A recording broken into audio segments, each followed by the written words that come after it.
Now, if you're looking for a river kayak, I know how you feel. There's a lot of different options out there, and every single one of them claims to rule the river. I felt the same way, never really knowing which one lived up to the hype. But what I found after running the Bonafide RVR through fast water, through rock gardens, through those shallow chutes, it has me wondering, have I finally found the River King? So let me walk you through the features and the build of the RVR. So the RVR119, and if you're new to kayaks, anytime you see a number after the name, this is the length. This is 11 foot 9 inches long.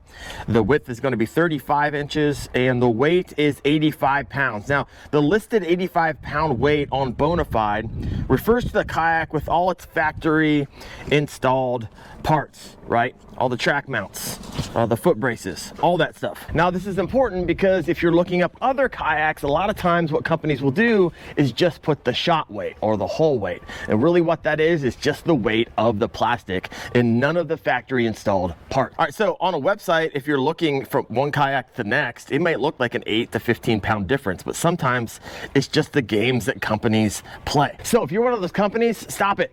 Stop putting the shot weight. No one freaking cares, right?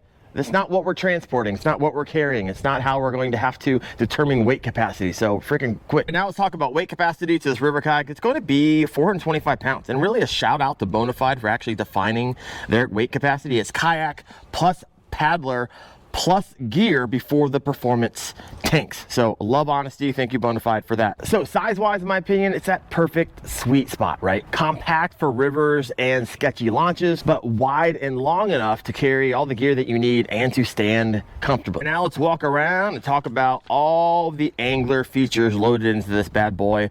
On the bow, we are going to have the quiet bow anchor retraction. Now, it doesn't come with any of this stuff. We'll get to that in a moment. We're talking about this right here. So that's pretty sweet, built in. And on the back, you're gonna have a stern channel. I don't know if you guys can see that, right? This is gonna be a drag chain channel.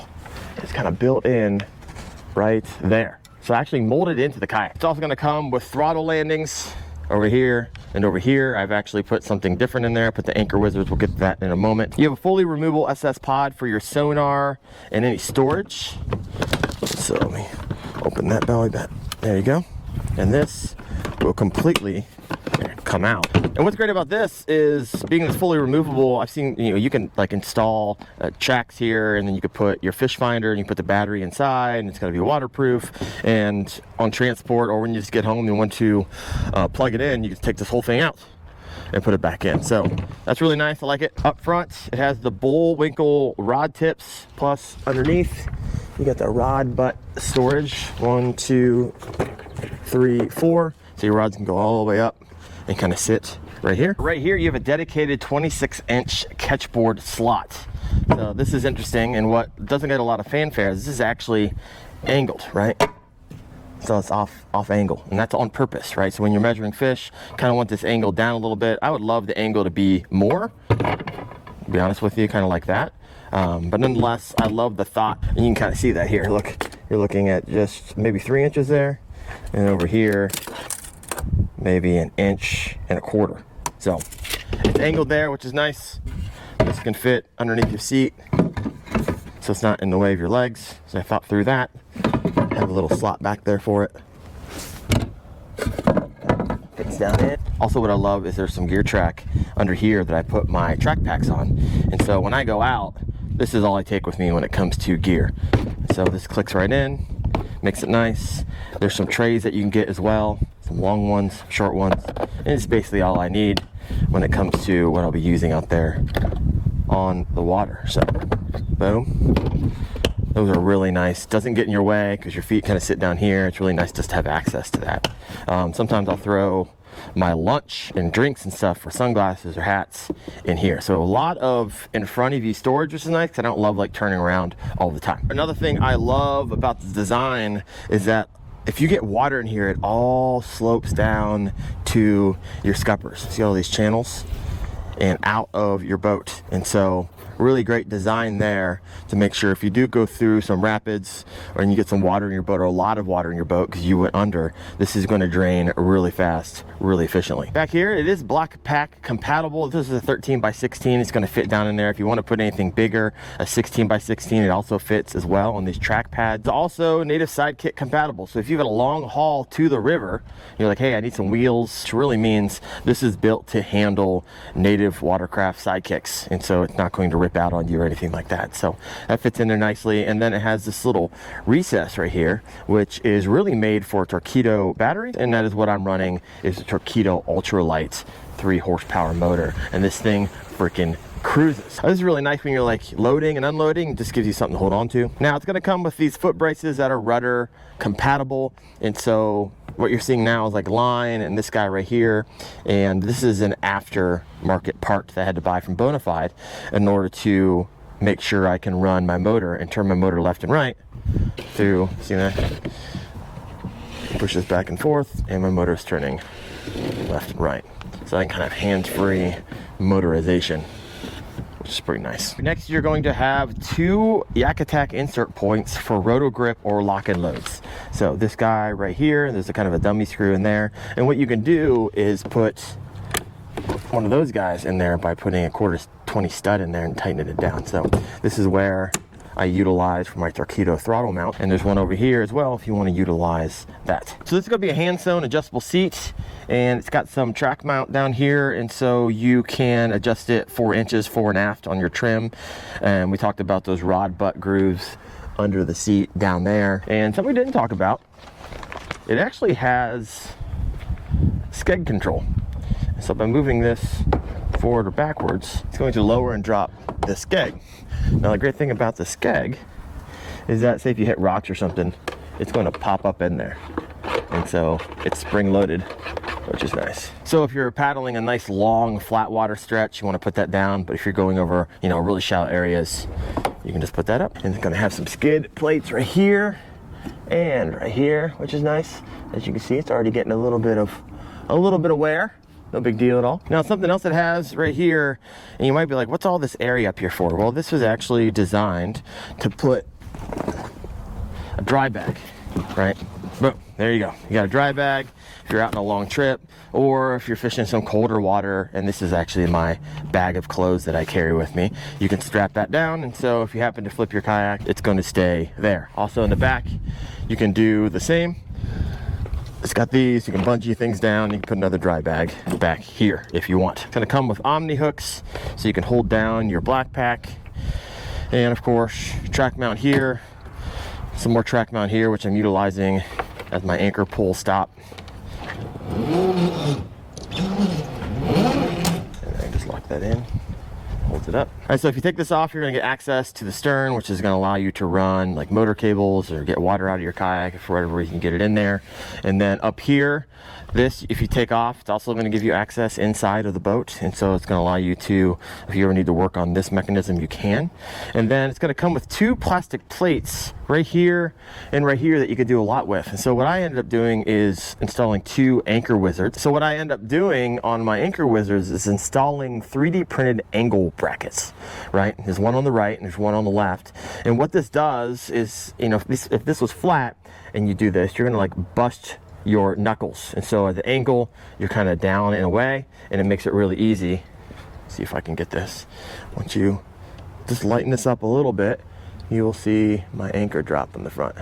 There it goes. And then you just crank it back up. And I can also do that on the back if I want. I don't always take my motor with me. Sometimes I'll take my motor if I'm going solo and I need to run upriver because I don't have 2 trucks, right, or 2 vehicles where we can drop one off and then, you know, drive back.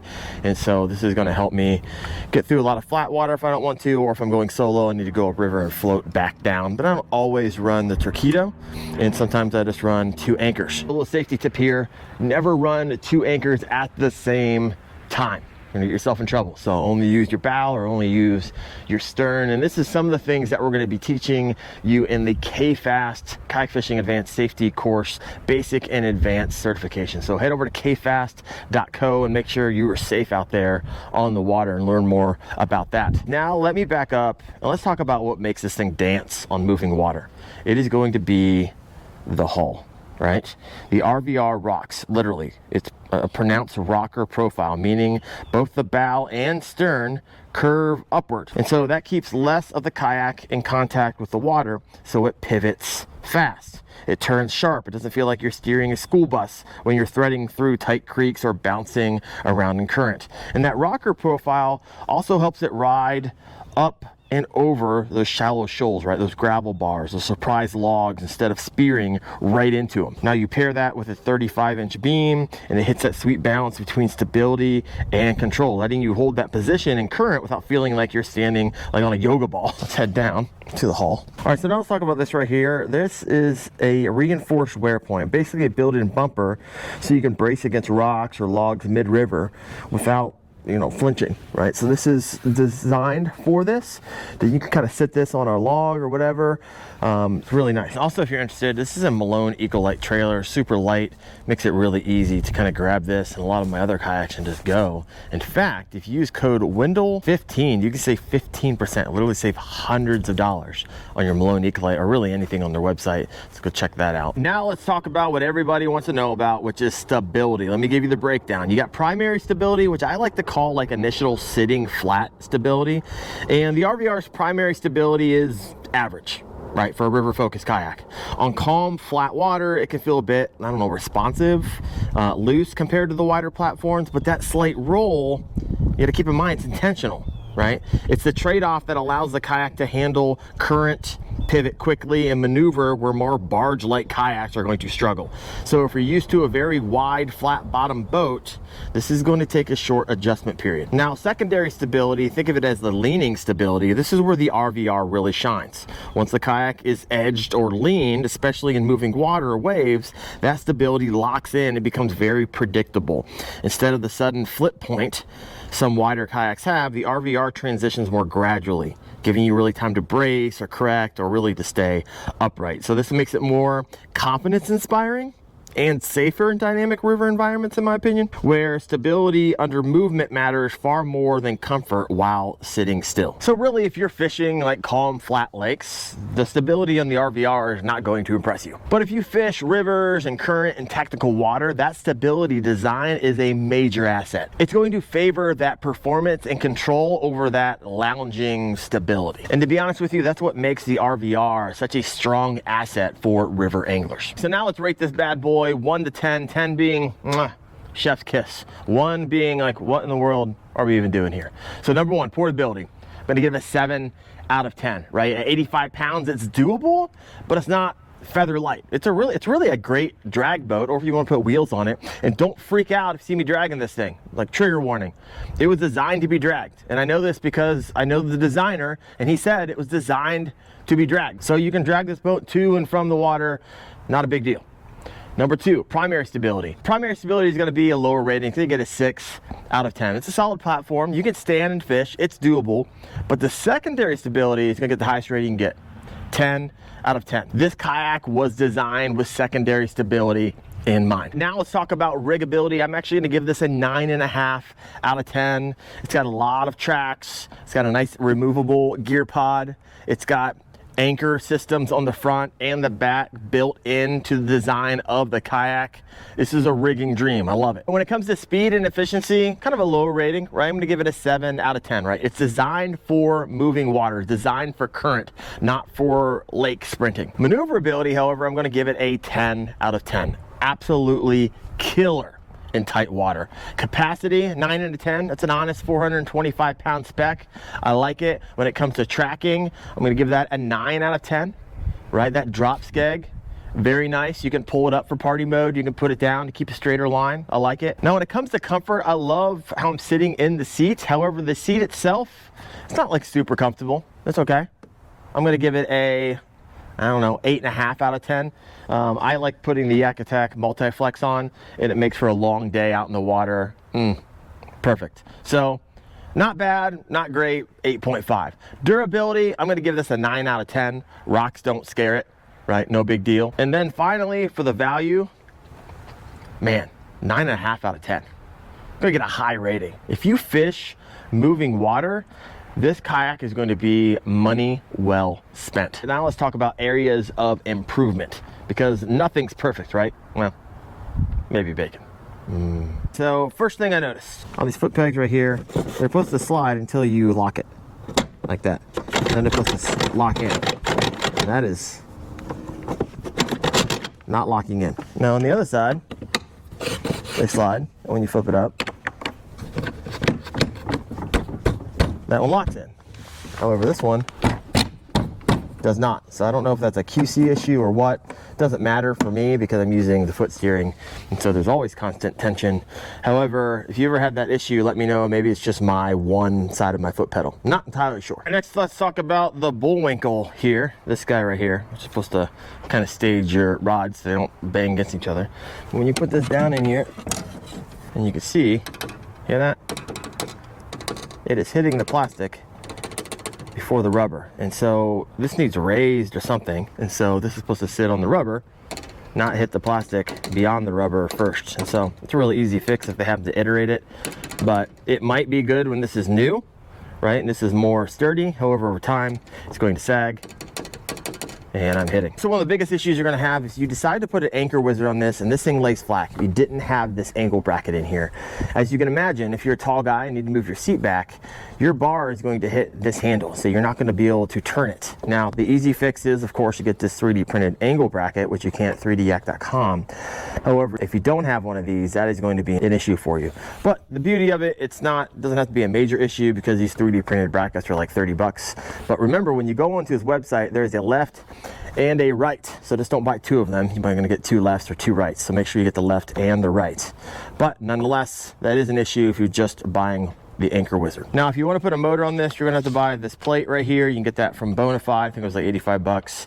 And then you're gonna need this little adapter right here. This is gonna be, I don't know, 60 bucks. And if you want, say, the Wizard FCS, the foot controlled steering, you can get those with bearings, so they're a lot smoother, but those are gonna run you $190. And so the cheaper kit's gonna allow you to steer, but it's gonna be some friction right here, which is why every time before I go out, you want to spray some silicone spray along here and then on the inside, and that's going to help that slide when you have a little lubricant on it. This one's really dirty. I actually need to clean that out. Nonetheless, you kind of understand what I'm saying there. So at the end of the day, who is this kayak for? It's going to be your river anglers. It's going to be your creek explorers, current junkies, shallow water nerds, anybody who wants a kayak that can hit rocks and laugh. Now, can you take this on a lake? Yeah, but it's not going to be ideal for lakes. It's not an all-around kayak. This is a river specialist. If you live in moving water, this is going to be a perfect kayak for you. If your river is actually a reservoir, this is not going to be a perfect kayak for you. Now, there are some strong competitors to the Bonafide RVR. You got Crescent coming in hot with the Shoaly, which I've also been in and did a review on, and also the Smalley, which I've also done a review on. And you can check both of those videos out. If you're in the market for a river kayak, check out the Smalley right there, the Shoaly right there. Thanks for watching, guys. See ya.